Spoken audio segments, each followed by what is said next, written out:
जय शिवराय. प्रथमतः कांबळेजी, उतरडेजी, तसेच चेतनजी आणि मिरगुंडेजी आपलं सहर्ष स्वागत.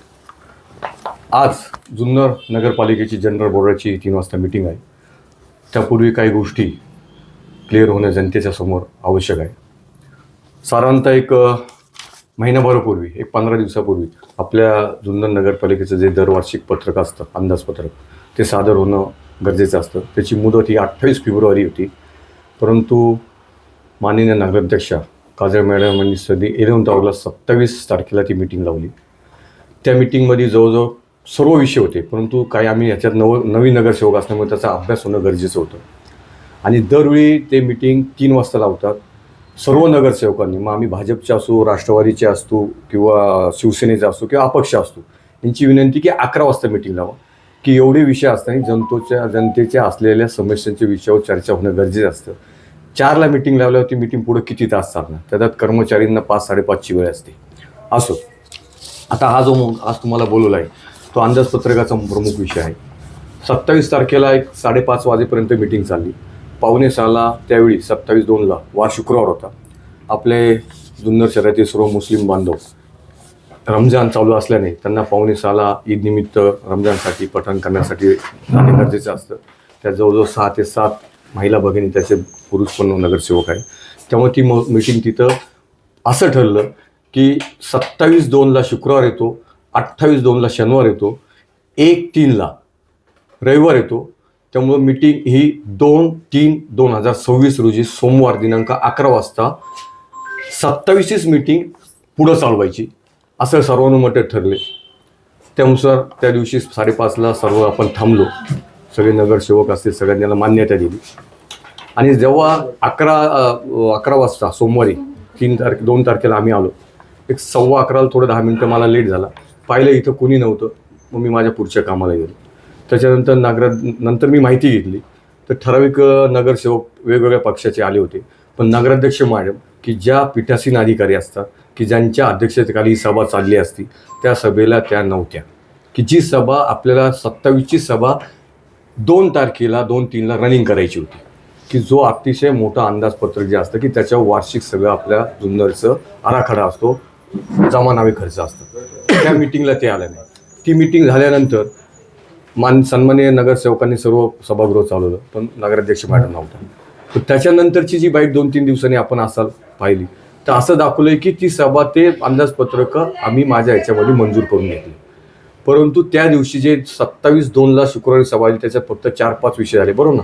बरोबर विक्रम सर, बरोबर. 4-5 विषय आणि नंतर पुढं ठरवायचं. त्यामुळे ह्यांची हुकुमशाही चालली असं दिसते, एकाधिकारशाही चालली. त्यामुळं एक की 3 वाजता जी मीटिंग काढतात, 4ला ते 11 वाजता काढण्यास सगळ्या नगरसेवकांची विनंती होती. त्याचंही त्या नगराध्यक्ष मॅडम पालन करत नाही.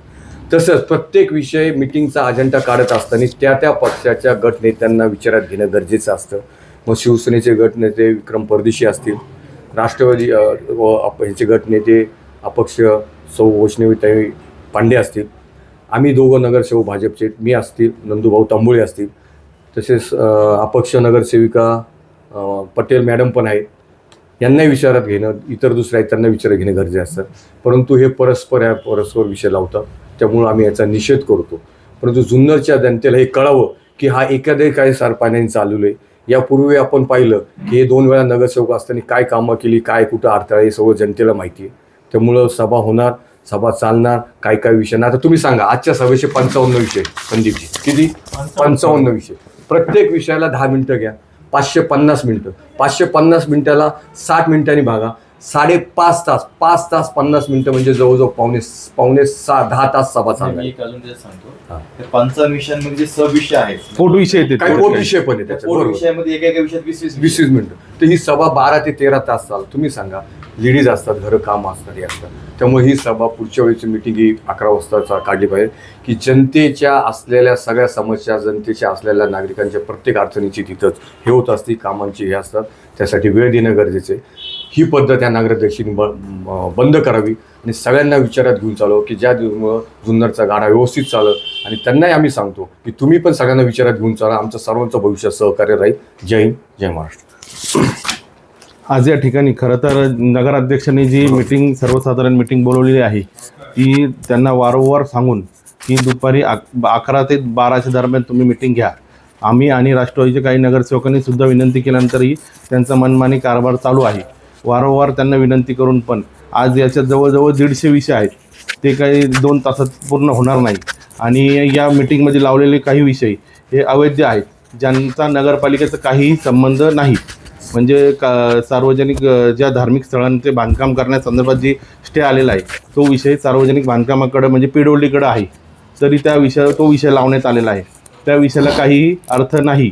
आणि दुसरी गोष्ट म्हणजे जुन्नर नगर परिषदेच्या मालकीचे बहुउद्देशीय हॉल आहेत, त्यांना नामकरण करण्यासंदर्भात जे विषय घेण्यात आलेला आहे त्या विषयासंदर्भात सभागृहात चर्चा होण्याचं गरजेचं आहे. नगराध्यक्षांनी याच्यात त्याचे नावं दिलेली आहेत, त्या सभागृहाला कोणतं नाव, आमचा नावाला विरोध नाही, परंतु सभागृहात चर्चा करून सर्व नगरसेवकांना म्हणजे आमच्या 20 नगरसेवकांना विश्वासात घेऊन पुढं जाणं हे नगराध्यक्षांचं काम आहे. आणि त्यांचे ज्या प्रकारे मनमानी कारभार चाललेला आहे त्याचा आम्ही निषेध करतो. जय हिंद, जय महाराष्ट्र. काय सांगाल? जय शिवराय. खरं तर डॉक्टर बाबासाहेब आंबेडकरांनी संविधान लिहिलं आणि लोकशाही राज्य निर्माण केलं. आणि लोकशाहीचा अर्थ असा होतो की लोकांनी लोकांसाठी चालवलेलं राज्य म्हणजे लोकशाही. परंतु नगरपालिकेत आत्ता सद्यस्थितीत फक्त हुकुमशाही दिसून येते. त्याची 2-3 उदाहरणं तर यांनी सांगितलेलीच आहेत. खरं तर जे विषय आवश्यक आहेत, ज्या विषयाला आपण वाचा फोडली पाहिजे ते विषय न घेता वेगळेच विषय घेत असतात. आणि त्या नगराध्यक्ष मॅडमला मला वाटतं काय कळत नसावं की काय मला सांगता येत नाही, परंतु त्यांचे पतिदेव हे त्याच्यामध्ये जास्त हस्तक्षेप करतायत. म्हणजे इथं येणं, कर्मचाऱ्यांना थोडी दमदाटी करणं, त्यांच्यावर रुबाब करणं, सतत केबिनमध्ये थांबणं आणि ह्या सगळ्या गोष्टींमुळं त्या नगराध्यक्ष मॅडमना विषय कोणते घ्यावेत, कसे घ्यावेत, त्यांना गाईडलाईन्स कोण करते आम्हाला माहीत नाही. परंतु जे नगरपालिकेशी निगडीतच विषय नाहीत ते विषय पण ते याच्यामध्ये अजेंड्यामध्ये आणतात. आणि सगळ्यात महत्त्वाचं, सगळ्या नगरसेवकांनी म्हणजे राष्ट्रवादीचे असतील, शिवसेनेचे असतील, अपक्ष असतील, उबाठाचे असतील, सगळ्या नगरसेवकांनी विनंती केली की तुम्ही 11ला मिटिंग घेत जा. समजा 2-2:30 वाजेपर्यंत मिटिंग चालली, थोडेफार विषय राहिले, पुन्हा येऊन ती मिटिंग आपण कंटिन्यू करू शकतो. परंतु त्यांचा तो मनमानी कारभार अजिबात थांबत नाही. आता तुम्हाला मला एकच विषय महत्त्वाचा याच्यातनं सांगायचं आहे की ही काही बिलं आहेत याची पेट्रोल डिझेलची. ही बघा 1/9/2023 साली नगरपालिकेतलं जे गाड्या आहेत त्या गाड्यांमध्ये जे पेट्रोल डिझेल भरल्या जातं त्याचं बिल, तारीख लक्षात घ्या, 1/9/2023 त्याचं बिल झालेलं आहे 1,65,606. दुसऱ्या महिन्यात झाले 1,33,000. आता मी टेंटिटिव्हली वाचून दाखवते.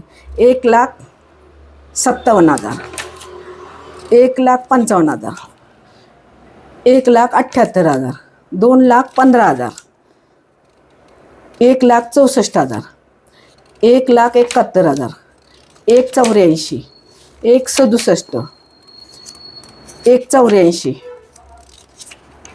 1,84,000, 2,22,000, 1,88,000, 1,70,000, 1,71,000, 2,38,000 आणि 1,94,000. आणि त्याच्यानंतर ह्या काळात म्हणजे हे शेवटचं मी बिल तुम्हाला तारीख सांगते, 1/3/2025 याचं बिल आलेलं आहे 1,84,440 रुपये. त्याच्यानंतर ज्यावेळेस अधिकारी बदलल्यानंतर बिल आले 75,000 महिन्याला.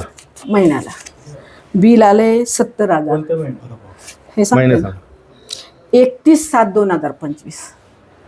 आता हा किती मोठा फ्रॉड आहे. हा 79,000 आलेत. 31/8/2025,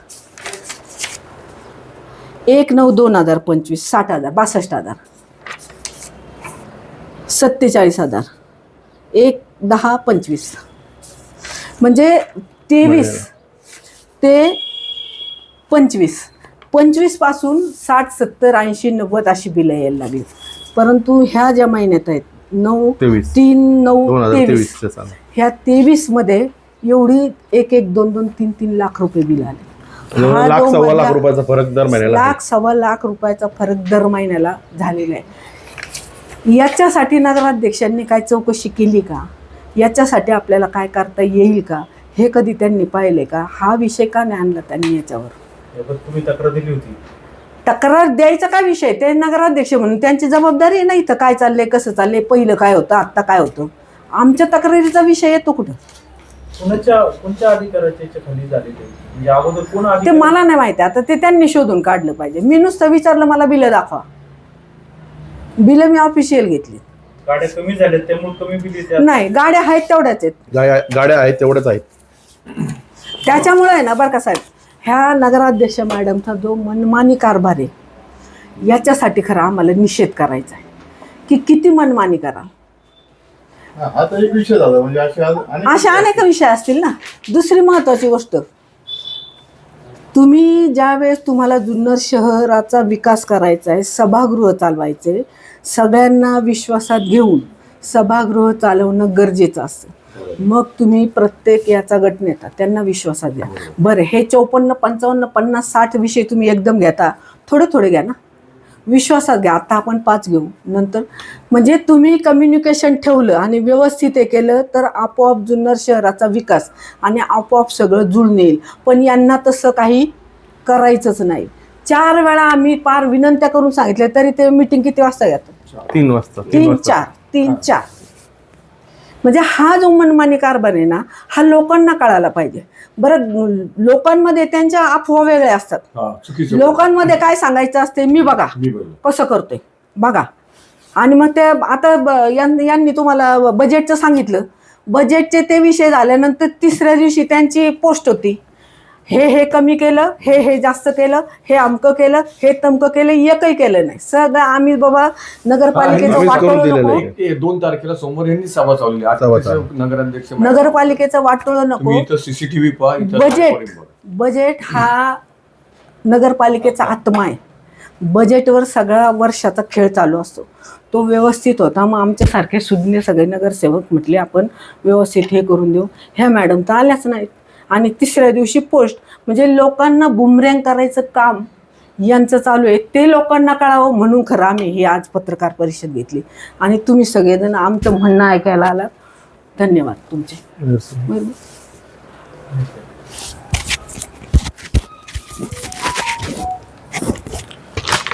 जय शिवराय, जय श्रीराम.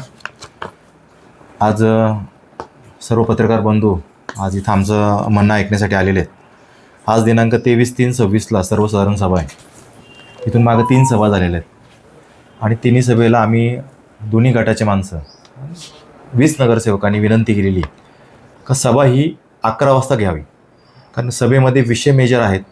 मग त्याच्यामध्ये बजेटचा, अनिल शेट्टी सांगितल्याप्रमाणे बजेटचा विषय असेल, आजचा विषय ठरावांचा विषय असेल. आज जवळपास 50 विषय आणि सब विषय पकडून 200 विषय जवळपास आहेत. 150च्या वर विषय आहेत. तर कुठंही कॉर्डिनेशन बसून घेत नाही. आमच्या संघ चर्चा केली जात नाही, गटनेता संघ चर्चा केली जात नाही. महत्त्वाचे विषय जे घ्यायला पाहिजे इथून मागं प्रोसिडिंगमध्ये आलेत. नफा फंडामध्ये पैसे नाही आहेत, तर नफा फंड वाढवण्यासाठी काय काय केलं पाहिजेत हे इथून मागच्या 2 मिटिंगमध्ये चर्चा झालेली आहे. आणि त्या चर्चामुळं ते प्रोसिडिंगवर आलेलं आहे. तरीसुद्धा ते विषय या सभेमध्ये लावले गेलेले नाही आहेत. फॉर एक्झाम्पल मी तुम्हाला एक उदाहरण सांगतो. असा विषय झाला होता, आमच्या गटनेत्याने आम्ही सर्वांनी मिळून एक विषय मांडला होता का जुन्नरला चौपाटी म्हणून भूभाडं चालू करावं. जिथं आज जुन्नरला जिजामाता गार्डन जिथं आहे आपलं, त्या गार्डनच्या त्या ठिकाणी आज बरेचसे लोक बसतात आणि 5 आणि 10 रुपयाची पावती देतात आणि चांगला बिझनेस करतात. तर त्या ठिकाणी भूभाडं, चौपाटी भूभाडं म्हणून हा विषय मी मांडला गेला होता. प्लस 1993 साली एक GR आलेला आहे का जो राष्ट्रमार्ग, राज्य महामार्ग हा ज्या तालुक्याच्या शहरातून गेलेले आहेत ते महामार्ग हस्तांतरित करून घ्यावे. तर हस्तांतर करून का घ्यावे? कारण त्या ठिकाणचं आता झाडायचं, लाईट बिलचं आपण सगळं मेंटेनन्स आपणच पाहतोय, पाणी घालायचं मेंटेनन्स आपण पाहतोय. तर त्या ठिकाणी सेट मार्जिनमध्ये ज्या जागा आहेत त्या ठिकाणच्या भूभाड्यावरती तत्वावरती आपण देऊ शकतो आणि भूभाडे तत्व दिल्यानंतर नफा फंडात वाढवू शकतो. असे असंख्य विषय नगरसेवकांनी मांडले होते. कारण आज नफा फंड तुम्हाला सगळ्यांना माहितीनुसार सांगतो मी, सगळ्यांना माहिती आहे, मोरे साहेबांना हा विषय चांगला माहिती किंवा साहेबांना पण माहिती आहे. नफा फंडात पैसे नाहीत. तर नफा फंड वाढवण्यासंदर्भामध्ये अजून एकही गोष्ट आम्ही मांडलेली या सभेमध्ये तुम्हाला काही दिसलेली नाहीये. नाही. म्हणजे जे विषय मांडले पाहिजेत ते विषय मांडत नाही. अवांतर विषय मांडायचे, अवांतर विषय मांडल्यानंतर नगटनेकांसंग कोणती चर्चा करायची नाही, काही नाही, आणि सगळे विषय मांडून मनमानी पद्धतीने करायचं. बजेटचा विषय तुम्हाला अनिल भाऊनी सांगितला, पण मी थोडंसं त्याच्यावर पण बोलतो. शेवटच्या दिवशी मीटिंग लावून विषय घ्यायला लावला. बजेट हा जुन्नर शहराचा आत्मा आहे. तो विषय त्या दिवशी करणं क्रमपात्र होतं, गरजेचं होतं, कारण त्यानंतर डेट नव्हती. तर त्याच्यानंतर असं ठरलं सगळ्यांमध्ये का बजेटचा विषय हा चालत असतो. तर चालल्यानंतर पुढच्या दिवशी आपण हा विषय घ्यायचा, पण तो अनऑथराईज राहणार, पण आपण चर्चा करून बजेटचा विषय मांडायचा. पण जेव्हा पुढच्या दिवशी आपण सर्वजण आलो, आम्ही सर्वजण दोन्ही गटाचे आणि सर्व नगरसेवक, तर त्या ठिकाणी पीठासन अधिकारी काय आलेल्या नव्हत्या. मग त्यावेळेस आम्ही दोन्ही गटाच्या आणि सर्व नगरसेवकांनी मिळून बजेटमध्ये काय चेंजेस केले पाहिजेत याच्यावर चर्चा केली. दोन्ही गटनेत्यांनी लेटर पॅडवरती बजेटमध्ये काय चेंजेस केले पाहिजेत ते विषय मांडले. सर्व नगरसेवकांनी त्याच्यावर सह्या केल्या आणि ते पत्र आम्ही त्यांना इन्वर्ट केलं. तसंच पत्र आपण अगोदर पण एकदा इन्वर्ट केलेलं होतं. मग 2-3 दिवसापूर्वी पण आम्ही इन्वर्ट केलेलं होतं त्याविषयी केलं. त्याच्यानंतर त्याच्यामध्ये ते चेंजेस झाले. पण माहिती प्रसाराच्या माध्यमातून असं कळतंय का बजेट हे त्यांनी फायनल केलं. त्यात काही बऱ्याचशा त्रुट्या आहेत. फॉर एक्झाम्पल 5 लाख रुपयाचा आंबेडकर स्मारकांसाठी 5 लाख रुपये ही तरतूद करण्यात योग्य आहे का? आज एवढं मोठं स्मारक आपण करू शकतो, त्यासाठी एवढी तरतूद योग्य आहे का? अशा खूप साऱ्या गोष्टी आहेत. आणि टेंडरच्या बाबतीमधले विषय असतील, टेंडरमधले बजेटचे विषय असतील, नफा फंडातले विषय असतील, जे आम्हाला अपेक्षित होतं त्यावेळेस त्यांनी आम्हाला तेवढा प्रतिसाद दिला नाही, आम्हाला कोणतंही कॉर्डिनेशन केलं नाही. तर आम्ही एवढंच सांगत, ज्या जनरल बॉडी मिटिंगचे आम्हाला अजेंडा येतात किंवा वेळ येते, हा वेळ तो चुकीचा आहेच आहे आणि आम्हाला कोणत्याही प्रकारचे विचारात न घेता ह्या गोष्टी केल्या जातात. गट नेत्यांना विचारात घेऊन आज 4 विषय, पुढच्या मिटिंगला तर 5 विषय, 10 विषय. 15 दिवसातून एक मीटिंग काढा ना, काय फरक शिवाय पडतो? का आपल्याला लोकांनी निवडूनच त्याच्यासाठी दिले ना. आणि फंड कुठून आणला गेला पाहिजे त्याच्याबद्दल चर्चा झाली पाहिजे. आता फॉर एक्झाम्पल तर तुम्हाला मी सांगतो, अण्णाभाऊ साठे म्हणून काही फंड्स आहेत, ते फंड्स येत असतात. तर आपल्याला पेंडिंग फंड बाकी 70 लाख रुपये आपल्याला भेटू शकतात, पण अजून आपले प्रस्ताव नव्हते. तर आता सोलरचा प्रस्ताव दादांच्या माध्यमातून तो दिलेला आहे दलित वस्तीमधला. अशा बऱ्याचशा काही गोष्टी आहेत का जे फंड आणण्यासाठी आपण तरतूद केली पाहिजे किंवा विचार केले पाहिजे. कारण निवडणूक झाले, पक्ष हा विषय बाजूला राहिला. सगळ्या नगरसेवकांना एकत्र घेऊन माजी आजी आमदारांसंग चर्चा करायची, त्याच्यातून फंड कसे आणले पाहिजेत, वैशिष्ट्यपूर्णमधून फंड कसे आणले पाहिजेत, ह्या बाबतीत जी चर्चा व्हायला पाहिजे मोरे साहेब, ती चर्चा काय होत नाही आहे, साधक बाधक चर्चा नाही. आणि त्याचा आम्ही सर्वजण निषेध करतो. आणि असं वाटतं आम्हाला का याच्या जुन्नरच्या जे आता डेव्हलपमेंट आहे याच्या बाबतीमध्ये जर पाहिलं गेलं, जर असं चालू राहिलं तर खूप अवघड होईल.